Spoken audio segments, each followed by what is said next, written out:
going on, guys? Bowtie Brem here once again, back with another video. Today we're doing a video on the best and cheapest remote start for your 07 to 13 Silverado or Sierra.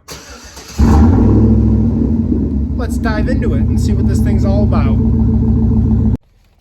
Alrighty, guys, so the remote starter I bought is called the Start X Remote Starter Kit.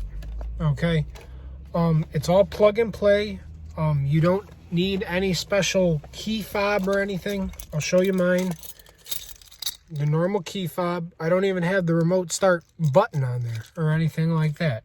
So you don't need anything but your kit and your keys, which I hope everybody has. But I guess technically speaking, you will need the key fob. I know some people just use the key, just the key to unlock your door and stuff. You will need a key fob, but I'm pretty sure everyone has a key fob. So let me show you what this comes with. Alrighty, guys, so as you probably know and saw in the beginning clip, I already installed it, but let me go over what it comes with. So it comes with this. This is your box to make everything work. We're going real layman's terms here, people. Box to make it work, the plug and play wiring, zip ties if you're real fancy, this trim tool, which will be useful, we'll get into that, and then those wires, which are a bunch of junk. You don't even need those, but I guess they include them for professional installation. But you know, Bowtie Brem is more than a professional installer. So yeah, let me well, while I'm down here, let me try to show you what happens here. So what you do is you take your handy dandy remotestartx.com pry tool.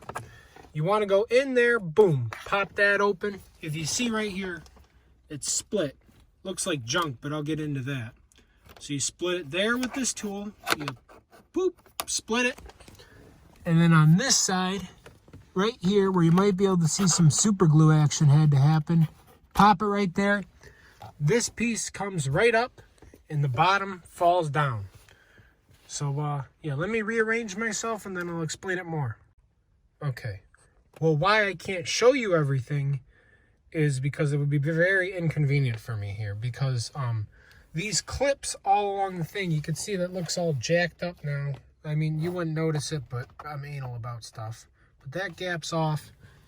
And this one, as I stated, had to be super glued. All these clips in here from GM are junk. I know how to take stuff apart, obviously, and they just all snapped and wouldn't go back together. So I had to super glue it on this side because there was no clips left.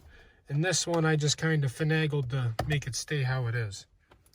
But I guess I'll explain the instruction pictures, because what I do like is they have a video online and it comes with pictures. So I want to say too, when I purchased this, because I've had it for a little while now, because I don't like to do reviews right off the rip. I purchased this for 150 bucks, but I just looked on Amazon and it's up to 220 now. So I think people are buying it, so they're realizing, hey, let's charge a couple bucks more. But I will leave the link to this in the description.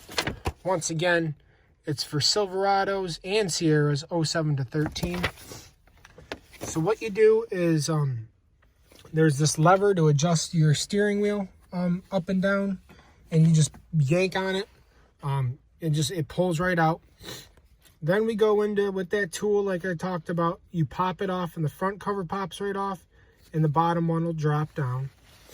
So everything is labeled on the wiring harness too, which is really, it's user friendly.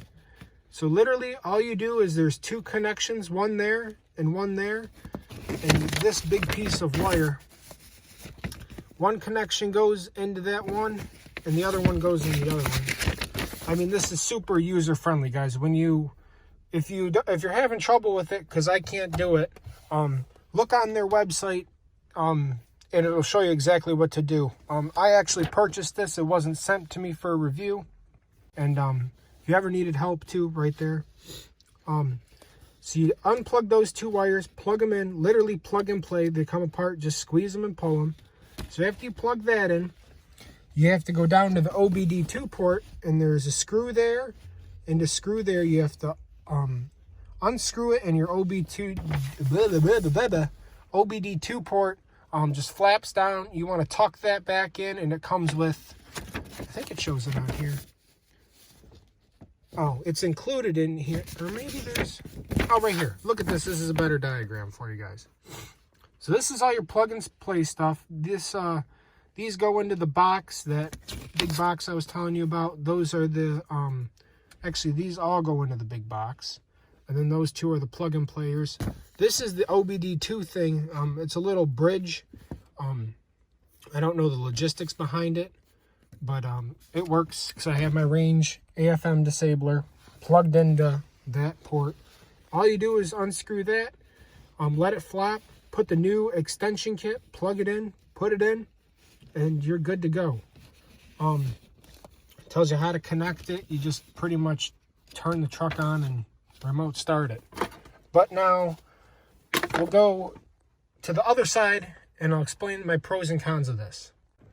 Okay, so with anything, there's pros and cons. My biggest pro is you don't need any extra little key fob thingy madoodle. You don't need the remote start button. All you need is your basic Joe Schmo key fob, which is great. Super easy. What you do is you just click the lock button 3 times and then it starts, like you saw in the first clip. One of my cons to it is that you need to be in key fob range to start it. So I know some people, I mean, this isn't a problem for most people and it's never really a problem with me, but you can't start it from down the block because you need to be in key fob range. Another, I guess, con is I'm one of the people that you get to the grocery store and you spam the lock button 10 times. And I've weaned myself off of doing that. But I would always do that, and then I might hear my truck start up. I'm like, oh, God. But luckily, you hit the lock button 3 more times, and the truck shuts back off, so you're good with that. Another pro is even at $220, what it is now, it's at a great price point. You go to a local place, they want to charge you like $350 to put a remote starter in. That's junk. Like I said, when I got it, it was $150, so it's a major steal. But yeah, overall, I'd rate it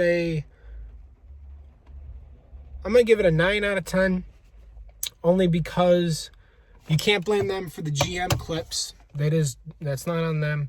The only 9 out of 10 part is because you just technically need to be in range of the key fob, but that's not a real big con. But nothing's perfect, so I couldn't give it a 10, besides the bow tie mobile. You guys know that's a 10 out of 10 already. Let's be real. But, yeah.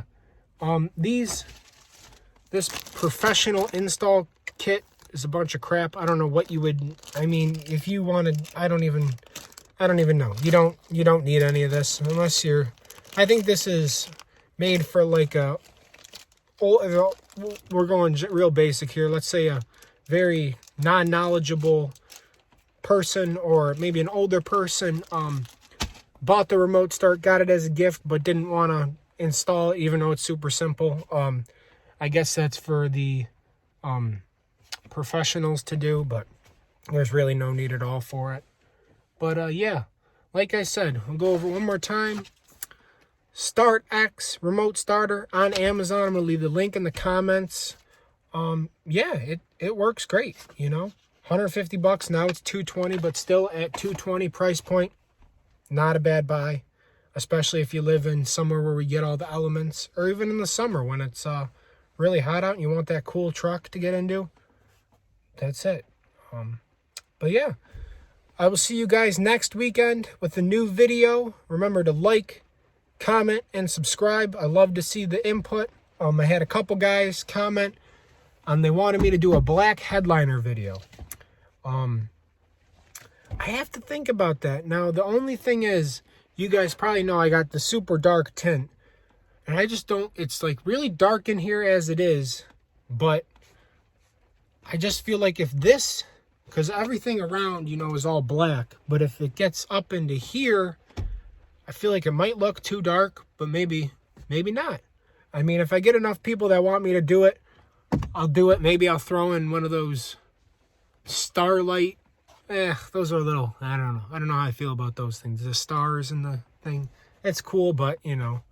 But yeah, we're closing in on 1,000 subscribers. We're at 972. So about 30 away, and I'm really hyped about that. On 1,000 subscribers, when we hit that, I'm going to be doing a full truck overview of everything I've done to it and all that good jazz. So, yeah, remember, once again, subscribe, like, leave a comment. You guys know I'm very active in the comments. Even if it's on an old video, I always respond to them. And we'll see you next weekend, guys. Peace out.